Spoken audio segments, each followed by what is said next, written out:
Well, welcome to Hawkeye Tap Podcast, episode 243. Who exactly won the offseason? I'm your host, Bill Dean. I'm, of course, here with my three co-hosts, Shorts, Schwim, Steven, live from Primetime Radio, courtesy of Mr. Sam Wu. I'm behind the desk, making things happen and ruining things as usual.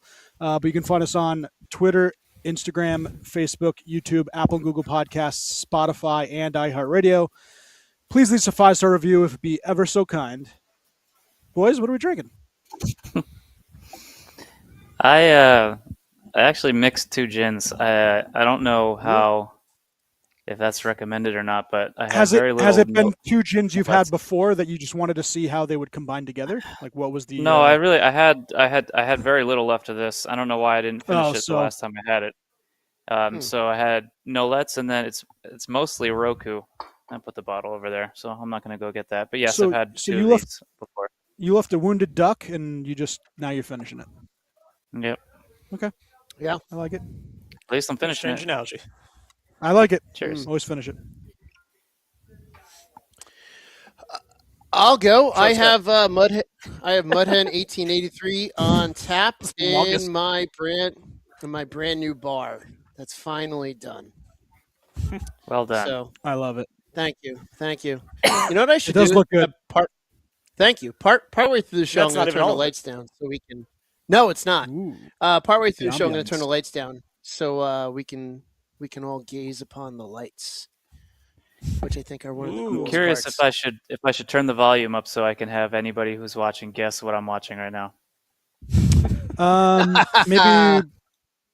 just leave Maybe it the not, way you because are that could potentially get us zapped for Copyright? Copyright. Yeah. Eh. Let's leave that one. Not if nobody ever guesses. True. Maybe. No. Yes. Wrong answers We're at only. that. That's what we have to say. Yeah, wrong ansers only. Shwim, what do you got? I am drinking. Wait, This is did Stephen freeze? Oh, okay, you're there.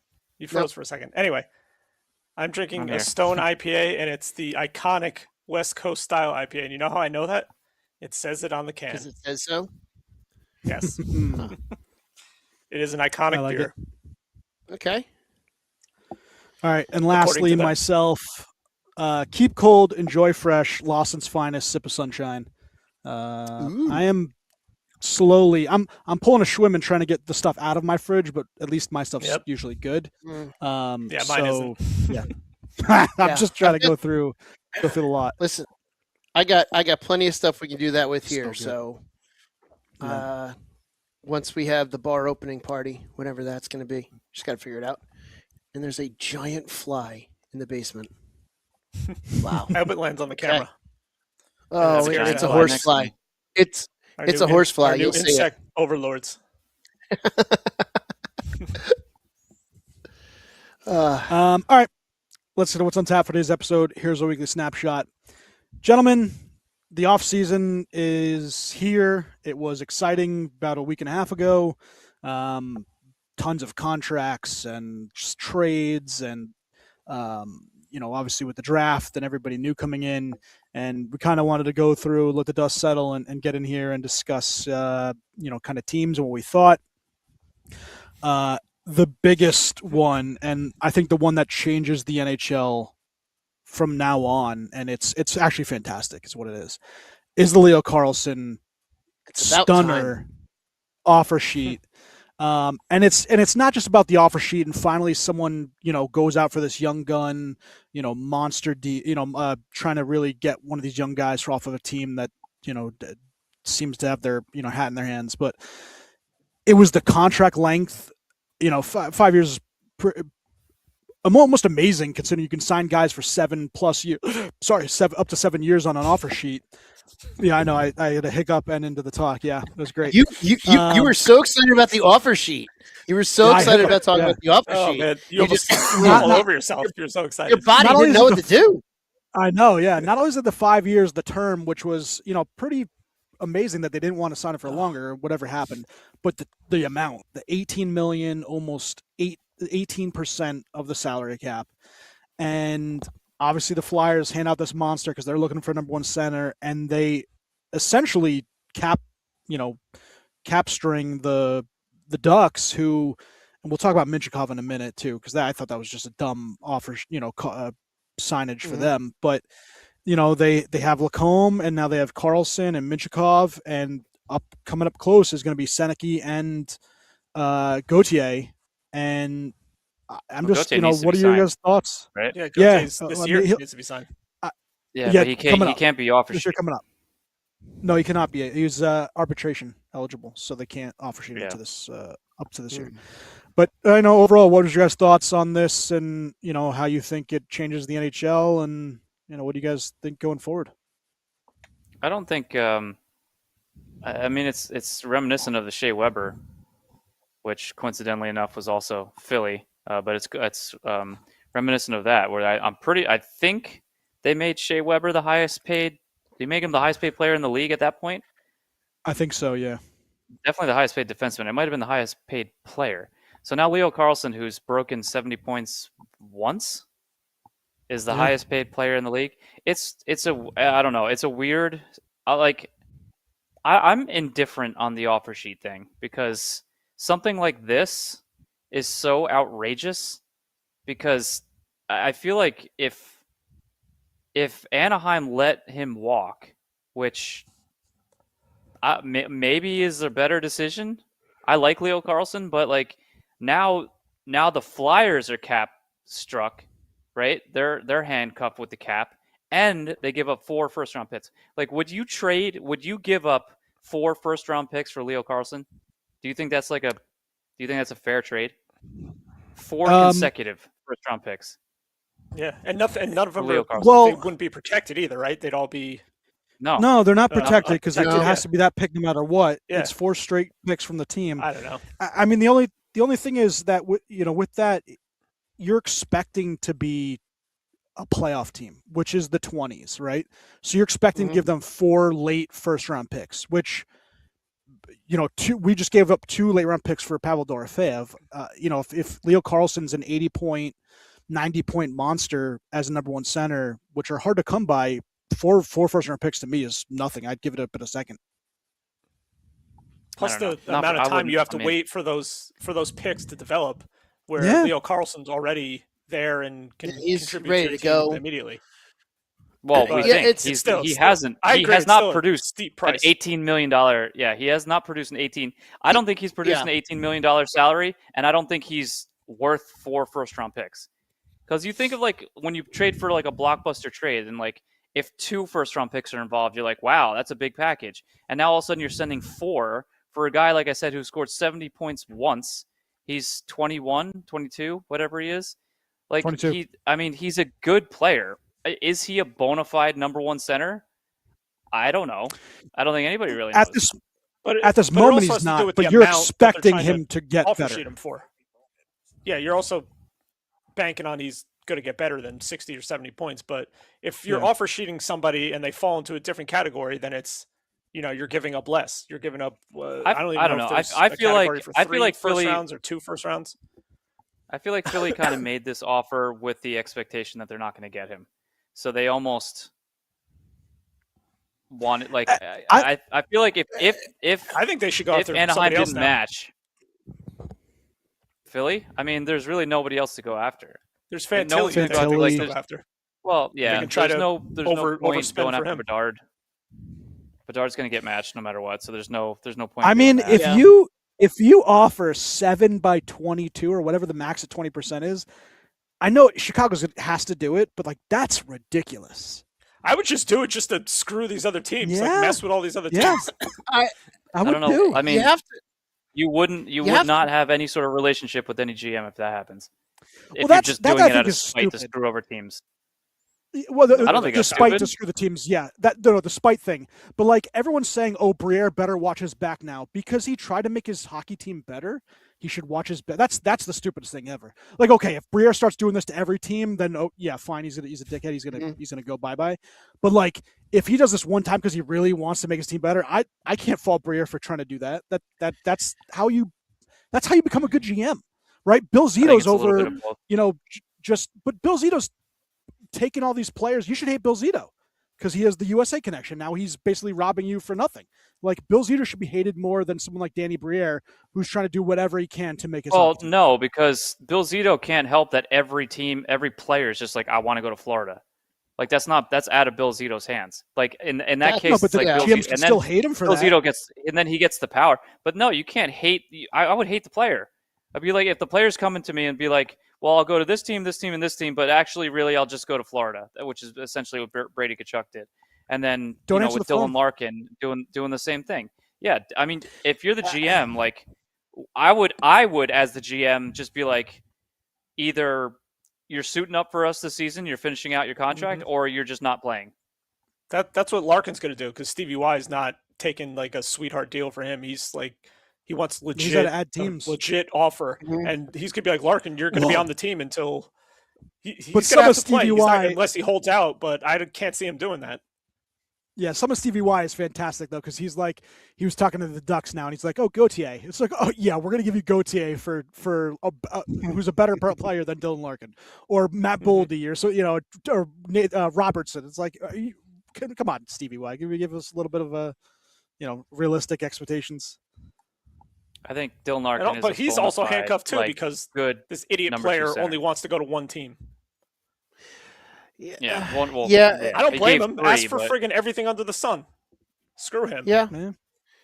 What I do like, I don't know. In the long run, for the viability of the league, it may not be good, but I do like being able to see the players be able to choose where they want to go.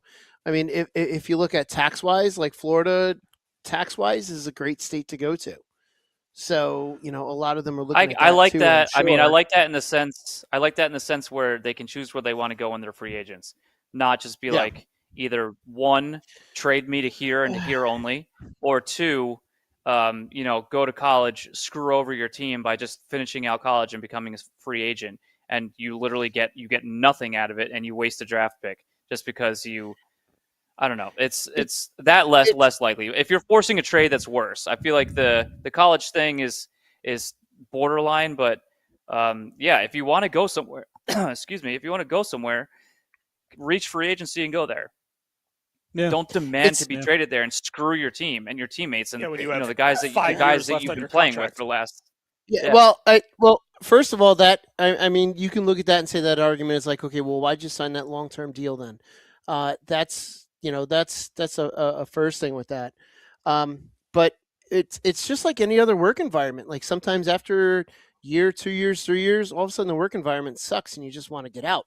So it's anything that the four of us would do if our work environment just went to hell is like, all right, well, I want out of here. Yeah. And we essentially be a free agent. Like you can quit. We're not under contract. But this is, you can't just break contract and the contract that you negotiated yourself and signed. Well, now you're saying that, and I don't right there. And Shorts guy, I'm not even saying like players can request trades. Fine. If you want out, you can have out. But to structure a contract to a point where you dictate the only team that you can go to, I think is pretty shitty on the player part. Yeah. It is, but it isn't. I think that there's got to be a little bit of a give and take between the players and the teams, to where, like Larkin going, well, there's 3 teams I want to go to, but there's really only one I want to end up at. That's one thing, but the having a little bit of freedom for where these players can go. Like I said, it's just like any of us that would want to be in a different work environment. It's like, I mean, sometimes the work environment changes, and you just got to get out of there. And yeah, but it's not the same. Like, but you can literally self-terminate whenever the hell you want to. Like, but it goes back to we don't take a job and sign 5-year contracts for multi-million dollars and just be like, you know what? I don't like it here. I'm going to go here, and this is the only place I can go to, and you're not going to get any compensation. Yeah, this is where I side with the GM. Yeah. Like, if I'm Stevie Y and this specific, whatever for the other players, but this specific, it's either give me more teams, or we'll see you when training camp starts. Well, that's the thing. It's being that narrow focused on the teams you want to go to. Like, that's where the players definitely got to give a little bit more. And the Devils being one team that are screwed by the no movement clause. It's like, there are players we'd like to move that. Yeah, but I feel like we're extra screwed by that right now. And I would love it's just I think it's got to be a give and a take, and Dylan Larkin I think is one of those situations where it's like, okay, dude, like you got to give a little bit here, and work with the franchise, and it's but the players also want to win, and Florida's doing all the right things, but there's no guarantee that that's going to last for the foreseeable future. Things can go to hell in Florida real quick. Like this year, they didn't make the playoffs. Who's to say that It's can't happen hard again? to win the Stanley Cup. It's hard to win the Cup, and if you're going to just like a stacked team, I mean, you're not guaranteed to win anything. And you still have the defending Stanley Cup champion over there in the East. You still have Tampa. You still have some teams that are up and coming. Like I know that I mean, Washington just voted. I think the entirety of Washington's offense is over 6'3" or 6'4" and over 200 pounds. So they're all friggin' monsters over there. So they're ready to play Florida, Washington. So I don't know. It's like you just want this guaranteed, and he can go there for 5 years and never win. And some of us will probably, I mean, for me, for example, I'm sure Schwinn would too, would love it. Root for that to happen. Yes. Yeah, absolutely. Absolutely. But it's one of those things too where we got to make sure we don't create some super teams like in some of the European soccer leagues where like that La Liga is going to be won by. It's becoming like the NBA. The NBA, all these guys do is the free agents sign and they all go to one team and create a super team. Mm-hmm. Well, and it's even worse in soccer. Like in La Liga, there's only going to be 2, maybe 3 teams that can win. In Germany, there's 2 teams that can potentially win. In France, 1 team is going to win every year. That's the last thing we want to see. But that's where I think the parity of the salary cap is able to prevent that from happening, which is why that it's good we have it. So, I mean, I think that they have to do something with no trade clauses, and either getting rid of them or having the ability to limit them to no trade to no trades, from no movement to no trades. If you ask for a trade and vice versa, if the team asks you to trade, then you get more protection. And then secondly, they need to do something with the tax brackets and what these teams get, because you're going to see a max exodus of U.S. players from Canada. That's a state by state. Yeah, but the NHL can make an incentive based. They can change stuff so that if you are a no tax team, maybe the other teams have a larger salary cap. You get a percentage of salary cap back. No, you can't do that. One of the things you definitely, it makes it more fair. One of the things you definitely do have to do is these players are taxed in every state they play in. Maybe find a way to work with the tax code for certain industries, hockey being one, where you're taxed at a flat rate no matter where you play. It's one of those. That I think is something that. But then again, that's going to take bipartisan efforts, and that's going to take people talking to each other, and we've all seen the current level of politics. Oh, are we? I'm not as familiar with the other sports. Is this happening in other sports too? Are players, I would have to assume, fly into these no, like I don't. No. Excuse me.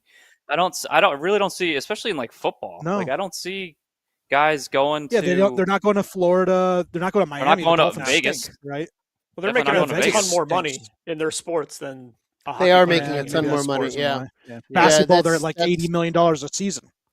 Yeah, it's crazy. And then baseball, forget it. Baseball is not even. Yeah, baseball is out of control. I also baseball, $100,000 at bat or whatever the hell it is. Baseball is not sustainable, and there's going to be a reckoning in baseball with these contracts. What Shohei Ohtani got? What, $750 million, whatever it was.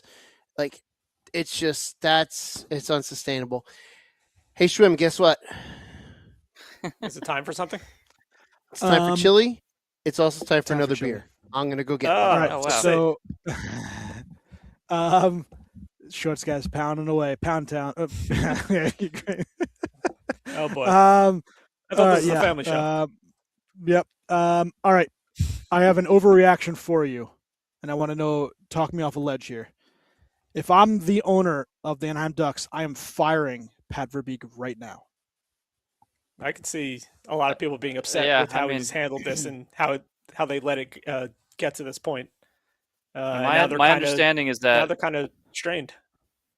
Yeah, my understanding is that Leo Carlson's camp came to them with 15 million per, and he shot it down.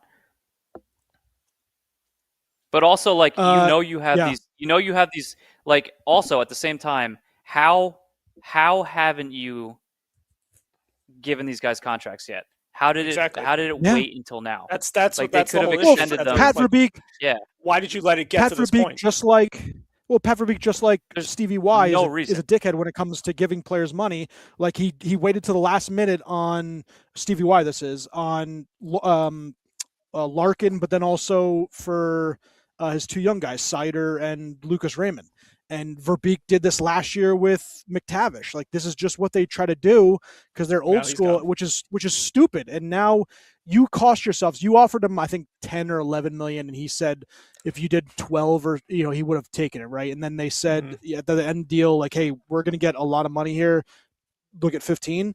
You just cost yourself $6 million, and that is absolutely fireable per season. Right now, see you later, Pat Verbeek. You are the dumbest GM in the league, and he's got that's saying a lot. There's a lot of dumbasses here. He's got some questionable vets on that team too that are making that he signed no problem, and now his young potential superstars, he's making them wait until the final minute in order to give them a contract, to negotiate a contract. Like, these guys, Leo Carlson should have been tied up long ago. There was literally no reason to wait for something like this to happen. And they're saying Gautier's camp is coming in at like 14 or 15 million. I'm like, this is going to be insane. He has Mikael Granlund at 7 million. He's got Troy Terry at 7, but Troy Terry's good. He's 28. Kreider at 6,500. Killorn at 6,200. They're going to trade one of those guys, I think. They're going to trade all three. They should trade all three of them because they should. Those three right alone is going to be enough to get rid of. I think he signed AJ Greer, a 30-year-old, to 4.2. Oh yeah, someone definitely take Kreider. He's a 1 year left at 6.5. He's a big trade trip. Same in Killorn. Yeah. Paling's a good young center. He's 37 for another 4 years. But Becca Seneca has got 2 years, and Gauthier has this year coming up. He's an RFA, and they're going to be right against the cap this whole season. Yeah. So something like happens, they're not going to be able to do shit going into the trade deadline, into possibly next season with these kids that need to get paid. They're really, he really fumbled it, I think, on this one. And his defense sucks now. He's got Lacombe and Minchikov, but then he's got Nick Jensen, who's 35. He's got Ian Moore, a young kid who we don't know what he is. Drew Hellison's 25. Zellweger's gone. Tyson Hines, Luno. Like, he's got no one there. And he's up against the cap already with a team that shouldn't have been there. It's amazing. It really is amazing.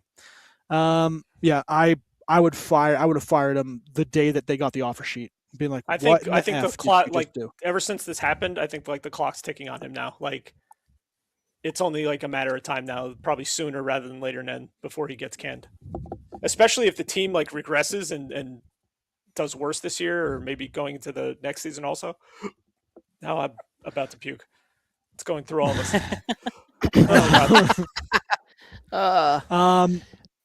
Obviously, this, I think this is great for RFAs and what's going to happen in the future. Where, Gauthier obviously is not going to get an offer from the Flyers, but he could get an offer later on if he keeps going, if they do a bridge deal. And you're going to have other guys. Obviously, we didn't talk about Barrett Hayton, but him getting the Devils offer and the Mammoth re-signing that. But that one I think it's very surprised at. I was not. I expected the Mammoth to re-sign that. I don't know why they would do that. They're contending. They really want to be a contender, and he's now their third center. He's a third-line center. You're gonna lose him for nothing. You're not getting anything now. Maybe not. Maybe there's a handshake. Hey, we're going to give you You better hope he has an awesome season this year to make it worth it. Yeah, because the guy's walking at the end of the season, and you're getting nothing for him. I don't think that's necessarily the case. Game-winning goal or something in the playoffs. Yeah, no, I don't think he's necessarily walking. I know that they can't trade him or anything like that, but I'm also curious. I don't know the legalities behind this, but so one of the things I wanted to ask it, because I don't know contracts. If somebody signs, you know how when you're in the last year of your contract, July 1st, you can extend. But if you sign a 1 year contract, at what point can you extend it? Can you extend it immediately? Like for Barrett Hayton's case, can they extend it like in December? No. So free agents, if they sign a 1-year deal, they have, I think it's until I want to say it's February or March, where then they can re-sign after that. But an RFA, if they get an offer sheet, cannot sign until 1 year after that RFA date, which would then put them the day after free agency. So they become an immediate free agent. In this case, for Hayton. Yeah, but like other players, they could have another. But like the Devils, for example, like that was specifically like, okay, like we would like a player like Barrett Hayton, but we're going to screw the Mammoth in the same time, like that. Well, it was a poison pill, yeah, and it was a smart move by Sonata. They knew what they were doing. If they really they would have offered him a multi-year contract, but also at the same time, Barrett Hayton would have to want a multi-year contract, which obviously he didn't. I think that there was probably some sort of negotiation in which the Devils came with a contract, and they probably, of course, everything I'm saying is speculation, probably offered him more years because you'd want a player like that for more years. But if he just wanted 1 year so he can go to UFA and become a UFA and see what kind of contracts he's offered after that instead. I think that's exactly it. I think that if the Devils came and gave him multi-years, Utah would have matched that even quicker. Because I wouldn't be surprised if they didn't match and he became a Devil. Like I still think he's going to free agency in the offseason. Yeah, I think he is too. Yeah. I mean, unless Utah wins, and then you would have got a second-round pick for him at least. Yeah. Yeah, but how many prospects are they going to? They have Ty Ginla. They have all these. They have 2 or 3 centers in the. Yeah, but I'm not saying listen, it's an asset they can maybe use that for acquiring somebody else. At least you get something. Something back. It's an asset they can lose, but they're contending. You can look at Barrett Hayton as a rental, second round pick for a rental. Yeah, you can look at it that way. I would take him as a rental. He's a great player, and you do still have a chance of keeping him. That's not out of the question. You just can't trade him. That's the problem. Like you could lose him for nothing, but he essentially becomes a rental for the entire season. But the opportunity to resign him is still there, and I would take that rental for a Utah team that's up on the going up. I would take that rental for 1 season for a second round pick. The second round pick is just a crapshoot. Did we talk about the contract that was offered to Hayton? Did I mention that? I think on another pod. An earlier pod? No. But it was the Schwank. I don't know. Schwank official contract. No. It was the amount of it. Like the 2 different, the level, like whatever you offer the guy, it's a different, and then the next level, however much you offer him, depends on the compensation you get back. So the Devils, whatever number they offered him, I forgot what it was. It was $666 below the next threshold. I'm like, that's hilarious. I think that's awesome. I don't know amazing. I love on purpose. I love that. You know what? Either way, I really hope coincidence. I really hope that's a Sunny Meta thing. Did that on purpose. Yeah, it's got to be on purpose. He's an analytics guy. He's a numbers guy. Yes, and he's a lifelong Devils fan. So I think that's fantastic. Yes, I love it. All right, here's a question, to you guys. Beautiful. What team had the worst offseason? Dallas, Columbus, or the Minnesota Wild? No, LA's pretty bad too. Yeah, but LA, their goal is to contend in this window until they can get the younger players. It was only 1 or 2 year deals. So if you're going to sign a veteran, I guess that's the best way to do it, right? Not give them multiple years. So listen, you can say they're only going to be trading Perry back to Tampa come the trade deadline. I swear to God, if that happens, I'm coming over there and I'm dive bombing on your bar and ruining it. Oh man, I don't know. They brought in a second round pick for that idiot last year. If they try to reacquire him again, it's gonna be like for a first round pick. They brought in Holla for 2 years, 3.6, Lawton for 3 years, 3.5, Perry for 1x1, Gustafsson 1x1, Zuccarello 1x1, but Zuccarello also has the bonuses where you can get up to $5 million. And then they also signed. There was one other guy, Scott Prunovich. That's one other guy I thought I saw. They re-signed Doughty. That's what it was. And then they gave Brant Clark the big contract. They've signed Francesco Pinelli. I forgot about him. Shrim's boy. Wow. Love that guy. Francisco. Forget about it. So what did you guys think? So you'd say LA Kings over those other three? I mean, I just said the Kings because they're funny. I don't think the Kings definitely had the worst, but it wasn't something to be proud of. Yeah. No. Yeah. Who had the worst? That's a good question. I put Columbus, Dallas, and Columbus, Minnesota. If you can yeah. think of a different team, Why Dallas? So because they still have the Roberts thing all over them. They had to ditch a very good young player. Robertson's going to stay. Robertson's going to stay. But they still have this over their head where they had a trade going for Thomas Harley, and then like they had all this different moves in the works, but they couldn't get it done because of Robertson and what was happening with their team.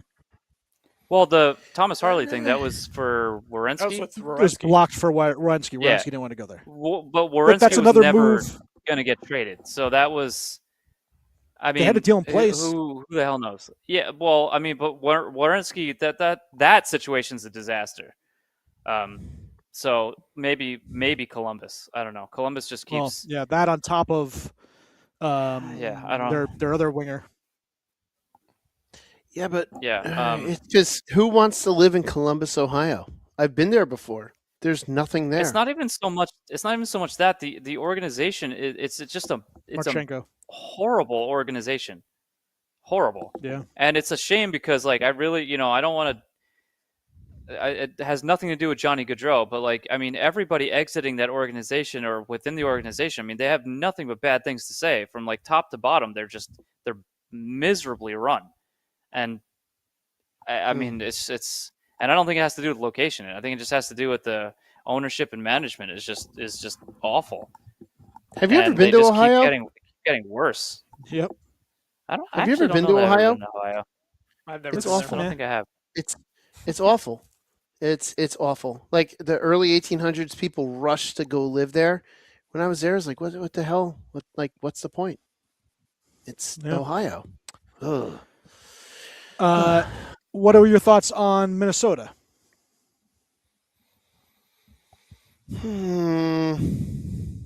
What did they do? Nothing. They were nothing because they were in on Larkin.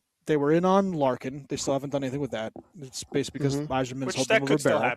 They were in on Trocheck. They were in on trying to get Robertson and and just things did not happen for them. They got rid of players from Calgary. You're talking about Tampa Lightning. Blake Coleman. Yes. Coleman. Oh, there was nobody, but there was nobody to get. There was nobody to be had. I know that we had some of the big trades for somebody we had Kachuk who was only going somewhere, but free agency had nothing. So if you didn't sign any UFAs, I mean you're not missing out. There were no UFAs to sign. And it's still it's still only what is it, July 13th? Deals can still happen. And as long as you didn't lose anyone significant, I think you're doing pretty okay. I think Zuccarello was a big hit. I mean, that was someone that played very well with Kaprizov. And he didn't even bother to try. Yeah, and if you could have, I don't know if he would have stayed on a 1-by-1 with bonuses, but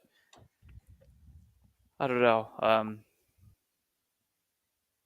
I don't know. I still think elite. They didn't even offer him anything, right? They just and I think that's why Zook was hurt. That hey, I've been here for how many years? I've been awesome for you guys. I'm not asking for much. I mean, you got literally get a $1 million deal. I mean, obviously bonuses, but and this was working with Kirill Kaprizov. That was a very good pairing on your top line. Yeah, you get Shabanov and you get anybody. Was he still there waiting in the wings at the Rangers when Panarin was there, or they never played together? No, he played for 1 year, maybe. That's it. Yeah, I think so. Well, that team's gonna be interesting. Yeah, I think that he held on for all these pieces that he thought he was going to get because the USA connections, and he's not been able to capitalize on that. And he's going to sign now, his defenseman, and rightfully so, to the highest defensive contract in the league. They're talking about $17 million for a 3 or 4 year deal. And the Devils fans have to love that, I'm sure. Bowen Byram? Quinn Hughes, yeah. Oh. Bowen Byram. No, Quinn Hughes for Minnesota. in the league. Well, no, they're gonna. Well, he's now. I know. Is, I'm just saying. Currently, Quinn's yes. absolutely gonna blow him away, and rightfully so. Byram with the $75 million over 8 years, whatever, 12 and a half is just Chicago still sucks. So I feel like all the teams. I feel like mostly the league kind of stayed the same. I think everybody's kind of. I don't think necessarily anybody. I think Florida, in theory, got better. I think Florida got better. Washington Toronto on probably paper, got possibly. better. Toronto possibly on Toronto paper, is but fail. who knows? Utah Yeah. got better. Yeah, but like otherwise, it's all marginal, right? I think Florida got the superstar-ish, but most of it is I think is marginal. But is it gonna work together on the ice? That's the big thing. Like, on paper it looks like it should, but it's got to work together on the ice. Like these guys got to work together. Yeah, I mean, you never know. Everybody's got to stay healthy too. You got to remember, like all these guys got. Well, to stay that's healthy. the other thing too. That's the X factor. You look at one injury. One injury sent Florida into a tailspin last year. So I mean, it was their best player, so it makes sense. And their goaltender didn't have a great year, and that's obviously now he's gone. And I know the Devils fans were celebrating this, and obviously Markstrom was a big hiccup in terms of contract and how he played, but he's gonna be very close to winning a Stanley Cup next year, and it's gonna be very funny to watch the Devils fans completely melt down. Why would Devils fans melt down if he wins the cup? Because you guys wanted him off so badly. I would not you specifically, but I see a lot of Devils hate. No, I know. I said not you specifically, but there's a lot of Devils hate on how Markstrom sucks and blah blah blah. He's most likely going to be in a cup final. And that's fine. And personally, as much as I would hate to see the Florida Panthers win the cup, if Markstrom won the cup next year with the Panthers, I'd be very happy for Markstrom. I feel like I was one of the. I don't want Florida to win the cup, so I wouldn't be happy. I know you don't. I know you don't. I was one of the minorities that actually, one of the minority that liked Markstrom. I felt that he had his flaws as a goaltender, but I think his passion was unquestionable. There were mistakes that he made as a goalie that were just never corrected, which is either on him or on the goalie coaching. He has a consistency problem. He has his he entire does. career. That kind of boils it down to it. And I think that's just him. He can be great and he can be miserable. Yeah, I mean, I know a lot about that because I could be the same way. I liked him goalie as a goalie. Goalie to goalie, I really liked him, and I got him on the back of one of my jerseys, and I'll still wear that jersey because I still like him as a Devil and as a goalie. So, as much as I would hate to see Florida win, I would love to see Markstrom win, and then that would also be Akira Schmid winning as well. So Florida's got a Devils tandem there in net. So we'll see if that holds up, and then who the hell knows, but. Good luck to Markstrom. I still like him as a player, as a goalie too. Does anybody want my Tristan Jarry player tee? Ooh. I think none of us can fit into it other than you. Maybe Eric. That's maybe true. Eric can wear it. Yeah, no, Eric is not wearing Penguins. That is the only one that can fit into it is especially that Penguin. Tristan Jarry. It's Tristan Jarry. The only one that Penguins can fit into it is Thomas. Thomas is the only one that can fit into that. You're Tristan Jarry. I guess Thomas is getting a free shirt. I guess Thomas. You should just wear it as your night shirt. As when my you nightgown. Just your nightgown. Just have it as with no bottoms. Just the top. I could give you. I could give Steve a bunch of nighty shirts if he wanted. Yeah, yeah, those will go down to his ankles. Yes, they will. Those are straight comforters that I'll have for my first bed. Those are straight up dresses. Hey, listen, it's a parachute. It's not the biggest you can get though. It's not the biggest you can get. No, it's not. I'm in between X and 2X, so leave me alone, please. Listen. I've had to print 5Xs before. That's a big shirt. Yeah, I know. That's if I reach three, I might kill myself. You're not going to do that, and you're not going to reach 3. So, NHL free agency 3, winners. That would be. I might just die of heart attack if that happens. Yeah, that's what I'm saying. We're not going to stand for that either. Yeah, I liked Utah. I liked obviously Florida. With keeping their two big guys and getting Brady Tkachuk is a massive win. San Jose Sharks, I did not think, obviously getting the number 2 overall pick and, then grabbing 9 and free agency. It was great. Yeah. Free agency was utter trash. And Mike Greer went from the smartest GM to the dumbest in the matter of like 2 weeks. He trades an asset. So this is the crazy part. If you're grabbing Darnell Nurse, okay, you're probably going to get an asset and take half the contract, and it'd be a good deal for the other team. No, Mike Greer instead gets the whole contract. And you're like, okay, well, you're still going to get a pretty good asset, right? No, you didn't get an asset. Plus, you had to give up something of consequence to get Darnell Nurse. And on top of that, you said no instead you said that Nurse was better than Riley, which is even more mind-blowing when you look at it. Mike Greer is a dumbass. And Jacob Trouba. So did Darnell Nurse definitely Darnell Nurse ended up in San Jose, right? Yes, no? Yeah. Okay. Yeah, for sure. I missed that one. Mohamedoulan. Okay, yeah. They traded Okay. Now I remember. Yeah. And they took the whole contract. You know what's weird? If you want to say like the pay, like you can eat the contract, sure, but like you then added another albatross and possibly screwed yourself for the future. There was a lot of fan bases that were advocating for the acquisition of Darnell Nurse, including the Penguins fan base, and I could not for the life of me understand where any of this came from. Darnell Nurse went from like the most overrated, overpaid joke of a defenseman to an offseason to all of a sudden he's available, and everybody's like, we should trade for Darnell Nurse. And I could not believe the amount of people who were advocating for the acquisition of Darnell Nurse from the Penguins standpoint.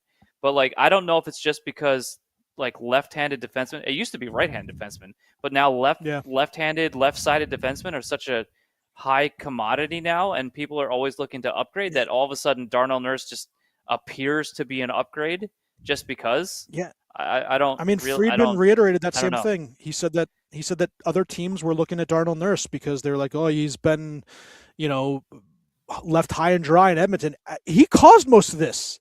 He sucks. It's not like his goalie sucks too, but it's not like his team around him was trash and it brought him down. His team's actually good. They needed healthy defensemen, and he just continually got worse and worse and worse. This is not a good player. I'd take him on Toothless. Yeah. But at maybe these fan bases just have a crush on his sister, and they want his sister. Yeah. We'll keep going on that one. The San Jose Sharks, right? So they are projected cap space $12.9 million, and they bring in 2 of the largest contracts in the league, and Darnell Nurse $9.25 for the next 4 years, and Jacob Trouba $8.25 for the next 4 years. That's on top of Orlov, who's $6.5. That's insanity to me. And so their top 4 is going to be Kesselring, Sam Dickinson, Nurse, and Trouba, with Orlov on your third pair. And I just don't see how that's smart business for a good up and coming young team. When's the next CBA negotiation? I think it comes up soon. Maybe they're hoping that they can get it wiped in the CBA negotiations. Yeah, buyouts. Yeah. The current NHL collective bargaining agreement is scheduled to expire on September 15th of 2026. This season. Yeah. Oh wow. I can guarantee that. Sorry. No, that was the extended one. It's 2030. Yeah, they ratified it. Okay. And that makes no sense to me. Yeah, it's. Yeah. I don't know. I know they had money to spend, but I don't understand spending that much money on those 2 players. Like, I understand you want veteran D for your young group, but like going out and spending that much money on those guys is, I don't know, it's a little mind-boggling. I mean, unless they want in Jacob Trouba unless they want someone that's just going to elbow their way through the season. Darnell Nurse, I have no idea. I really that one. And taking the full contract, like if they got him at half, okay, maybe that's what was it, nine something? But he's over $9.5 million or whatever it is. Yeah, and I don't know about taking the full thing, not retaining anything, not even like 20% something. But nothing. I know they had the cap space, but still taking on that whole thing is nuts. I liked what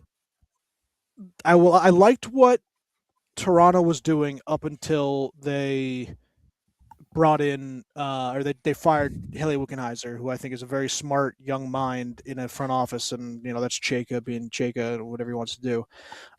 Even the Sergei Bobrovsky deal I thought was okay, right? It's an asset, 4-point-something million. It's not large. Who knows what they want, what he can do, especially in the playoffs if they do get there, because they're obviously looking to contend. Because they don't have he's the tournament goalie. He's the tournament goalie. And Darren Radish was a good deal for a late draft pick because he was an RFA. They bring in Nick Paul and Colton Sissons and Teddy Bluger. I liked what they did. I thought they did a good bit of business. But that doesn't mean they're going to be successful. And then I will also be a homer. Just because you did a lot of things doesn't mean you're going to be good.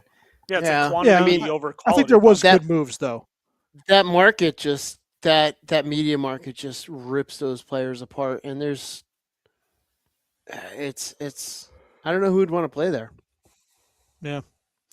And I will be a little bit of homer. I thought the Rangers did a pretty decent job. While I think they could have gotten they could have gotten Chase Reed over Albert Smits. I would have liked that a lot more. But, getting, I thought, a very good return for Vincent Trocheck, especially based off of what was kind of out there. Pavel Dorofeyev, I thought, was a great trade and contract. And now that contract definitely looks good. That was their best move by far. Marcus Patterson, which Steve knows him very well, but he's a very good puck-moving defenseman. And for a first-round pick in 2030, you're hoping that you're. I wouldn't call him a puck. He's not necessarily a great puck-moving defenseman, but it's the outlet pass, because he's not the guy that's going to carry the play, but he can move the puck with the play. He's very steady defensively. He's an underrated. He's not exciting in the slightest bit. He's 6'5", 150 pounds, but he gets hit more than anybody in the league last year. He got he's 6'5", 150. That's not a stats. But I was exaggerating. Okay. I was going to say he's very 6'5", 174 according to NHL.com. Wow. So I wasn't too far off, but he's good though. He's not good. Get this guy a cheeseburger or something. Yeah, he's not good. Go to the Billy Dean School of Eating. He's not good as a net front. Invite him over, Billy Dean. Yeah, invite him over. The crease. He's not clear of the crease, but he carries the play well, and he's got a good stick and a long reach. So Sullivan knows what he's doing. Defenseman. Yeah, Sullivan, played with him. He liked him, so he fits Sullivan's system pretty well. I thought Sean Durzi was a good add in that trade with Trocheck, and he's a good offensive puck-moving defenseman too, so that's good. You guys got any other teams? Anything else you want to talk about before we? Can we talk about these idiots? Yeah, go ahead. Oh, go ahead. What shall we talk about? I wonder, getting your friggin' dog's name on the Stanley Cup and your friggin' 4-year-old's name on the Stanley Cup. That is so infuriating. It's so infuriating stupid to me. And I feel like it's going to open the door for everybody now to get whoever the hell they want on the friggin' cup. And the league's guys got deserving to be on it. The league are going to be not being able. The league's got to do something. I know the league has to approve it, right? It's so dumb what this owner did. This is a billionaire. Why does the league whatever. allow that? Why would you say yes to that? Because a check was waived. I'm sure a check was waived. But they've already X'd out douche. In '83 when the Oilers owner did it. He put his dad on the cup. They X'd it out, and that's ridiculous. And people talk about it's already been done. You're putting one guy in there. That I'm okay with that, but your whole friggin' family, people at the family has no reason to be on there. If you want to do it, put your name. Yes. Put your name and then put the Dundon family afterwards. So it's yes, just that's fine. That's fine. I can live with that. I can live with that. But like, I can live with that. But all of their children, like, go to hell. Yeah, people are complaining about the Illiches and their thing. The Illiches, technically, each one of those kids is on the board of governors. They were actually a part of the team. So, yeah, I don't like that either, but it was still legit. This one is makes just more sense. You have a 7-year-old on the Stanley Cup. Yes. For no reason whatsoever. And here's the worst part. People are defending him. Yeah, there are some people defending him, which is so absurd. It's so stupid. I haven't come across that yet. I'm hoping I don't stumble upon somebody. No, there are. That's the unfortunate thing. There are, but some quick hits too that I forgot. Obviously, Alfredson joins the Leaf staff, which is pretty funny from the Sens. Drew resigns with the Sens. You have the Islanders. The Islanders fan design for the third jersey. They need the fish sticks. Yes, they do. Make it happen. Come on. Yep. Or John or Davidson. the Depp hair gels. Yeah. John Davidson goes to the Sabres. I saw that. Yeah. Real quick about the Islanders jersey thing. They could easily do a fish stick that looks like a hockey stick. It's just made out of fish sticks. Make it happen. Come on. Yeah. And then lastly, Connor Bedard. What's the big deal? They could just move him. Or they could just move him to Kansas City. I will have so much more respect for the Islanders if they go through with that. You will never have respect for the Islanders. It's true. I hate the Islanders and I hate Butch Clark. And so then do I.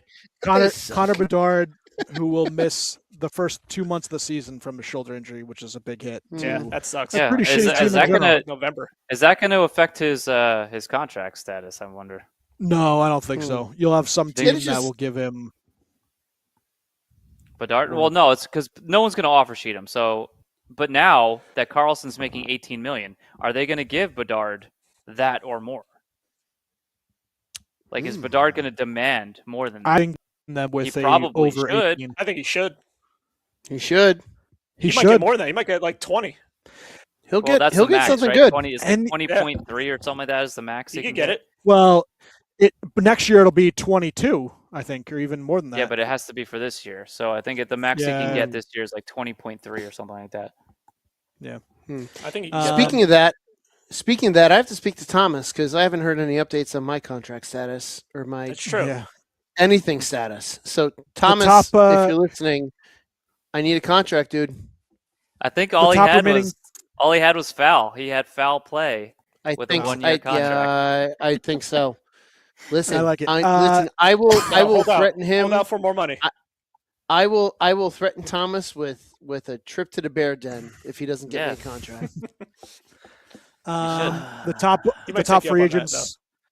You still got Mantha and Kane. Yeah, still got Mantha. You got Bunting, Henrique's still there, Klingberg, Laine, Logan Stanley, Talbot, Tarasenko, Tolvanen, and James Van Riemsdyk. I actually I think the Rangers might be going after Mantha. I've seen that multiple times, especially with the Sullivan connection. So we'll see what happens there. There is no Sullivan connection. No, last year was his first year there. Mantha? Yes, he was only there for 1 year. Yeah. I thought I saw someone say that Mantha. Whatever. Okay. Anyways, Never mind. Probably Schwank. Sure, Schwank. Yeah, I think it was Schwank. Sarah Sandillo. Yeah. Yeah. All right. Schwank needs a sandwich. So we will. The overall show will go on a little bit of a break, few weeks. We will be doing mini shows, so stay tuned. We're going to do team-based. We'll talk about prospects, overall team directions. We're going to do all 32, maybe even 33 eventually, but right now 32. And yeah, I think it'll be a fun little time to do like little quick hits. So please listen out for those. Be yours truly and some of these guys. Yep. Maybe we'll do one. We'll do Shorts Guy and I go to the Devils. Me and Steven for the Pens. People can yell about my Rangers. We'll do the other teams. I'll even talk about the Columbus Blue Jackets. So you guys will have fun listening to those. Hey, if anyone's listening and is a fan of another team, that'll be the shortest podcast come on and give your ever. expertise. Yeah. We gotta get come on in. Talk to We gotta get Yeah. JJ on for Buffalo Sabres. We gotta get that's true. Bort Porter Board on in for Seattle Kraken. Yeah. Danny for Dallas. You know a team Cynthia we won't talk Cynthia about? could come on for Utah. She'll just talk about the there you Mormon go. wives the whole time, though. Yeah. I You know a mean, team why we not, shouldn't right? talk about? We shouldn't talk about the Islanders. I agree. Yes, we should exclude them. Sip of Sunshine, always a 4.5. I don't even want to rate this. My mix of gin was probably 4.25. Pretty good. I don't know what it tasted like more, but it was good. My Mudhen 1883 is always a 5. Beautiful new bar. I'm going to give it a 5. The bartender sucks here, though. By the way, the bartender I here. agree. Yeah, look at you. You Sucks. still got an empty glass. You've had an empty glass for Schwim, how I many minutes? Take her know. home. I know. The bartender tips. sucks. No tips at that bar. Tip your bartenders. Just Shrimp take her home. In the honor of our late, great Sam Neill, who passed away today, I just wanted to say, Mr. William Dean, after careful consideration, I've decided not to endorse your podcast. I agree.